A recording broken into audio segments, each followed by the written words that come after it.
back to the National Defense. It's Randy Miller. There's a great new book out that you need to read, especially if you are a historian or a fan of World War II. Joe Tachovsky is here with us on the National Defense. Hey, Joe, how are you? I'm very well today. Thank you, Randy, for having me on. Yeah, hey, listen, it's our honor, and as a matter of fact, we're based right here in Kansas City, Missouri. You guys were just here, right?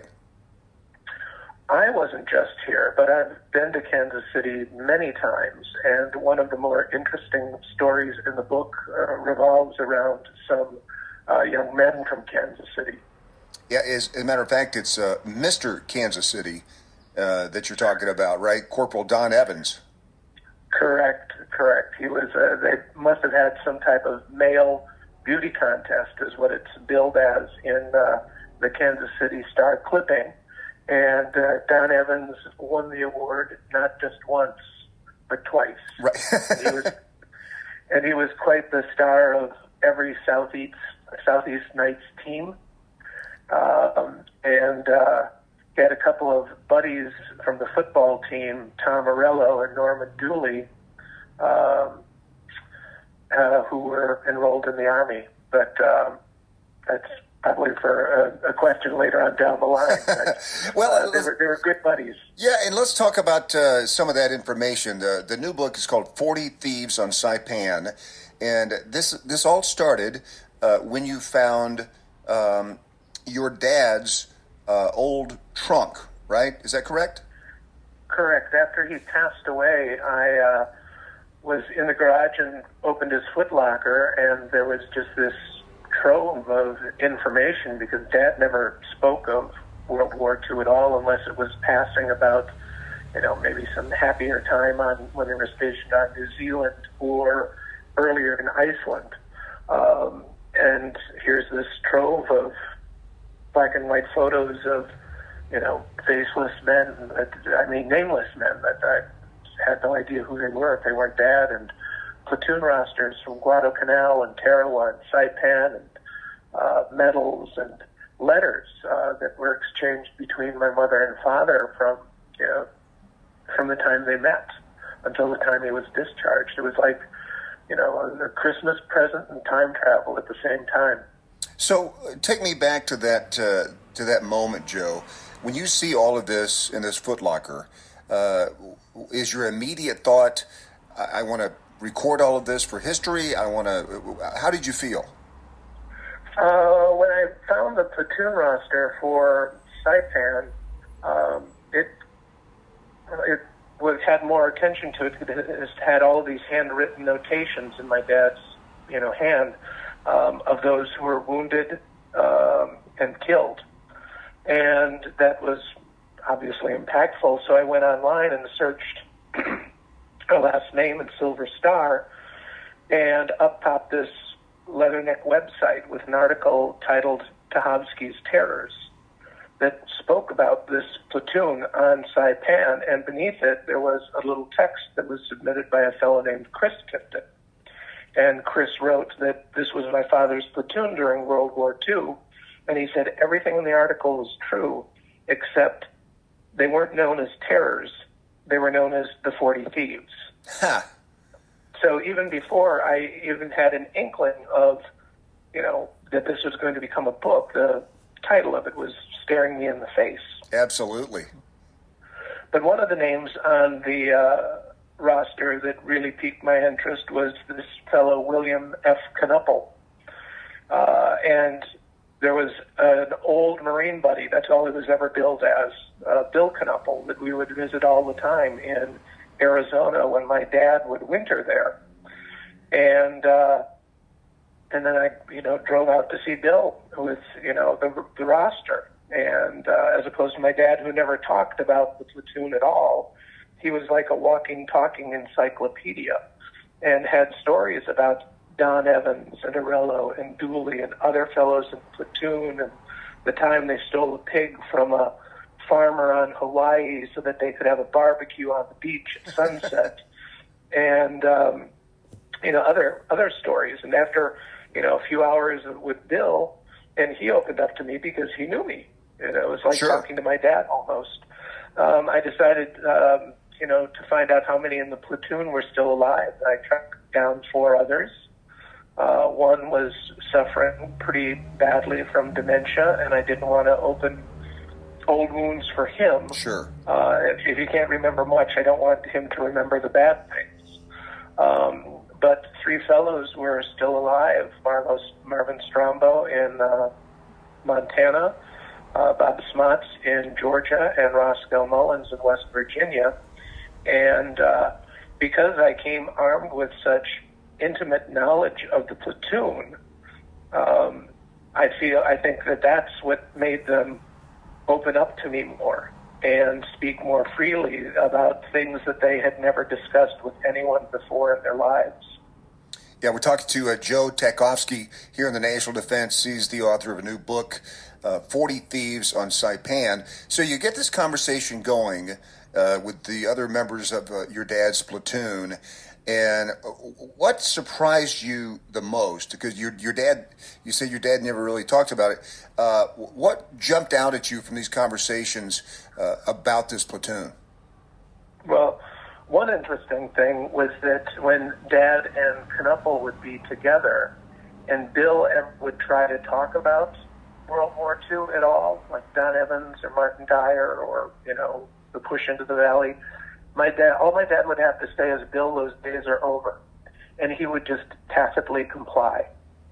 And it didn't strike me as odd at the time, but now in retrospect, it does, because even men of 80 and 90 years old, they still have this relationship of sergeant to lieutenant. Mm.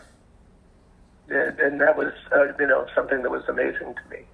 But what struck me most is how, for this, the 2 brief years of service that they had in the Pacific, how much that was burned into their memories and how much they could remember. And also how hard they tried to remember. And it could be something as simple as, Bob Smots saying something that I had never heard before, and then I'd go back to Mullins and Strombo and Knuppel and tell them that bit. That sparks a little bit more memory. Sure. And how in the words that they used to describe events and actions and were just so riveting that it became almost, I felt a duty to tell their story for them, because they were working so hard to remember these things for me, knowing that I was, possibly working on a book for it. And the first version was an oral history, which publishers told me that, oral histories really aren't of interest to people anymore, that I should write it more as a narrative. And fortunately, 2 of the men were still alive when the book came out in print, so I was very pleased about that. And this was a lengthy process. This was over 9 years of work documenting all of this, right? Correct. And really the story keeps on writing itself. After we sent the book off to the publisher, I got an email from a fellow named Richard Zuziak, whose dad, John Zuziak, was in the platoon, and I know that because of the roster. And he found, out about the book, because I have this Facebook presence where I wish the fellows happy birthday and share stories or articles or things like that. And he noticed that I'd wished his dad a happy birthday. And he asked me if I wanted to see his dad's war photos. And I said, sure, why not? Thinking that they might just be standard USMC issue, because sure, it was illegal for any, boot to be carrying about a camera with them. I mean, that's tantamount to being a spy almost. Right, yeah, right. And the only photos that are ever issued to a Marine are pretty much USMC. The standard skulls wired onto a Jeep, headlights on Guadalcanal, or, bombed out planes as a Sligo airfield in Saipan. But obviously, John Zuziak had a camera of his own.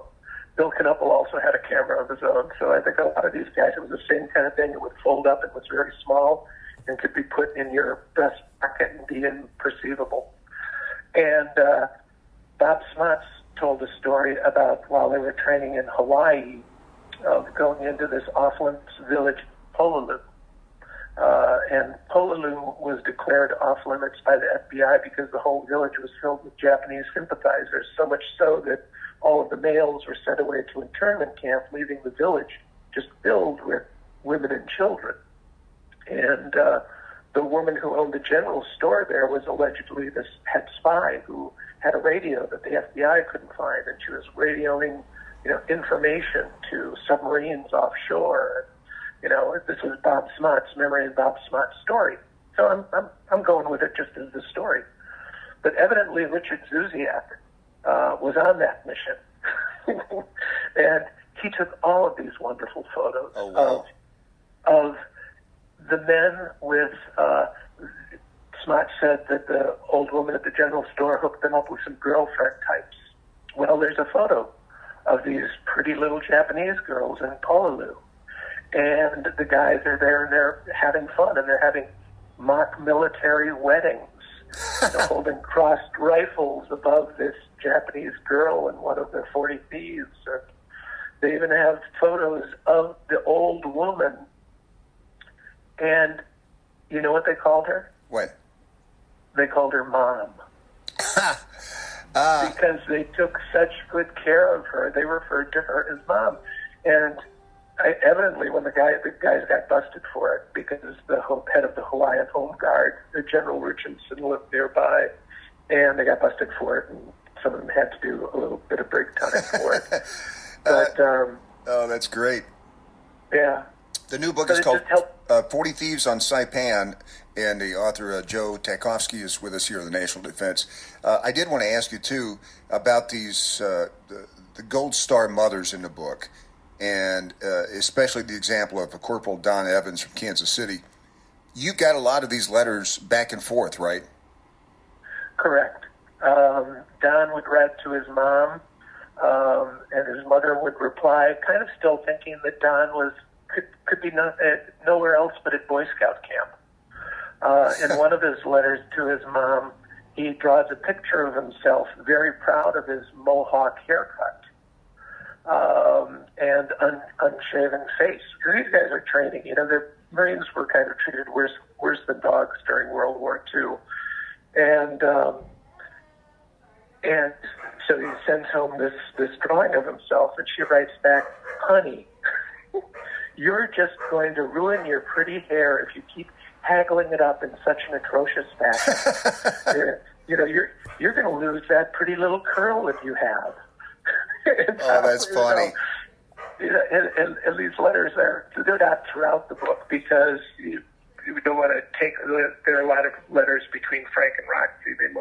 We blend them in the storyline to make it flow a little bit better, but just to use them as examples of, the mom and the son. And, he's working very hard to get his young brother not off to college because Don got a scholarship to the University of Kansas for a football scholarship, and the war got in the way, and he decided to enlist in the Marine Corps instead.